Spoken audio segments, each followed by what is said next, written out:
Negara yang selama ini dianggap diam dulu dijajah, sering diremehkan, tapi kini justru mulai bangkit dan mulai mengambil peran dalam dunia internasional. Dan titik baliknya dimulai ketika Prabowo Subianto bertemu Vladimir Putin di Moskow.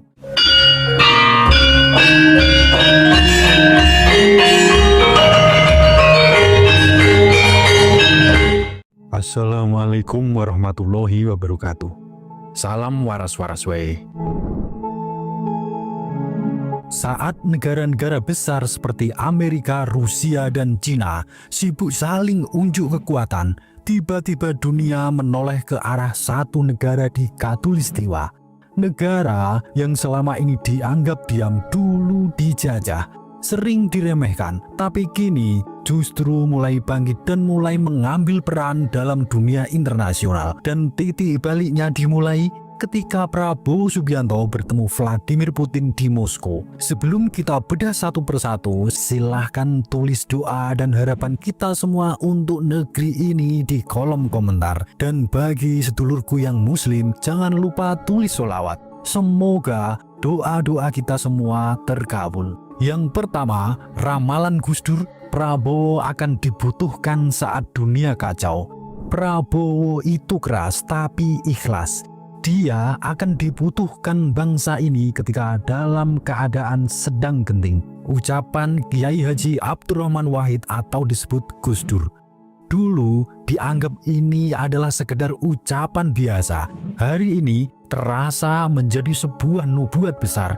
Gus Dur membaca zaman sebelum banyak orang sadar. Dan kini di tengah dunia yang bergejolak, Prabowo tampil sebagai pemimpin yang tidak ikut gaduh, tapi menenangkan.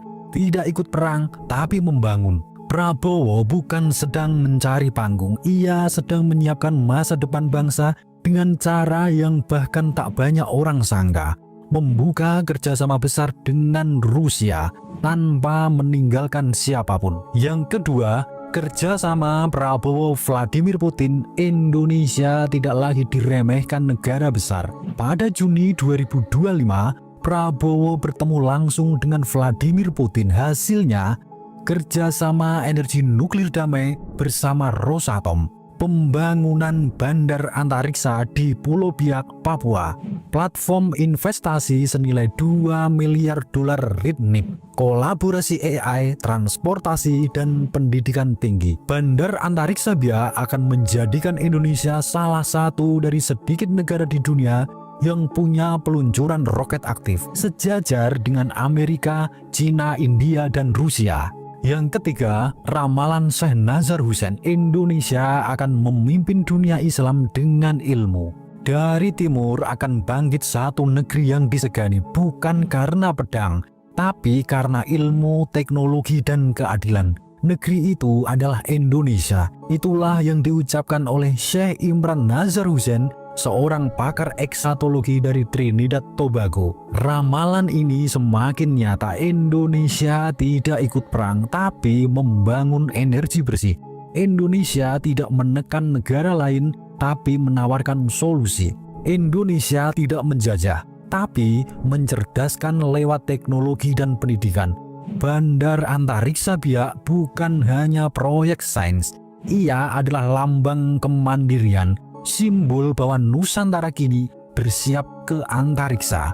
Yang keempat, diplomasi multiporos. Indonesia mulai diperhitungkan di dunia internasional. Prabowo mengunjungi Moskow, menjalin kerjasama dengan Rusia, bertemu dengan Vladimir Putin, tapi tidak memusuhi Amerika, tidak menjauh dari ASEAN, tidak menurunkan hubungan dengan Cina. Strategi ini disebut diplomasi multiporos.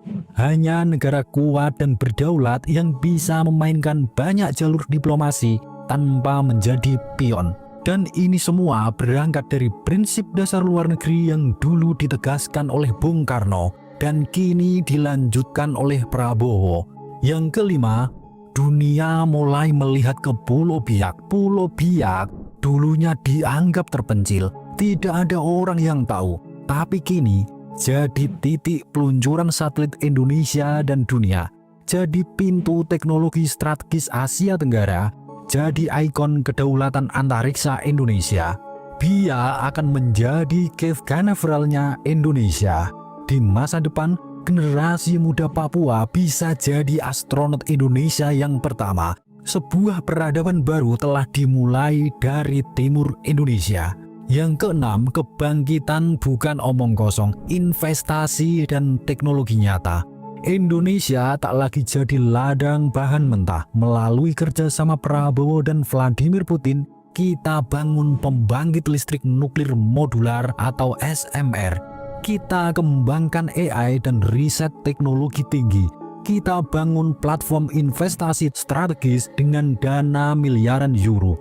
Ini bukan proyek fiktif, sudah ditandatangani, sudah dimulai.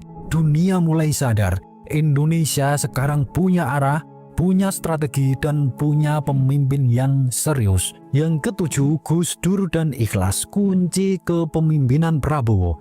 Gus Dur tak pernah sembarangan dalam berucap.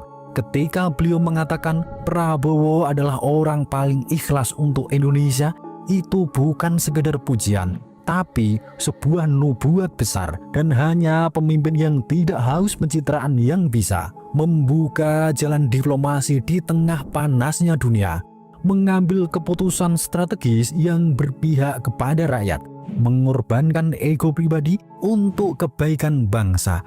Ikhlas adalah energi yang tak terlihat, tapi dampaknya bisa mengubah arah sejarah dan peradaban. Yang kedelapan, bukti Indonesia tidak takut berdiri sendiri. Banyak negara takut kalau tidak didukung Amerika atau Cina. Tapi Indonesia di bawah Prabowo justru menawarkan narasi baru, kemandirian yang bersahabat. Kita bisa kerjasama dengan Rusia, tapi juga jalin komunikasi dengan NATO. Kita bisa bicara dengan G7, tapi juga solid di BRICS dan ASEAN. Indonesia mulai jadi penengah dunia, bukan sekedar pelengkap dunia. Yang kesembilan, saatnya kita sadar, inilah momen kebangkitan Nusantara. Indonesia tidak butuh pujian dari luar negeri untuk bangkit. Tapi saat dunia mulai melirik ke arah kita, itu tandanya kita sudah di jalan yang benar. Kita tidak lagi disebut negara berkembang, kita sedang menuju masa keemasan. Dan semua ini dimulai dari Biak, dari Prabowo Subianto, dari jiwa ikhlas yang pernah diramalkan oleh Gus Dur, dan dari sebuah ramalan bahwa Indonesia akan memimpin peradaban dunia dengan ilmu dan keadilan. Suradira Jayaningrat lebur dening pangastuti. Wassalamualaikum warahmatullahi wabarakatuh.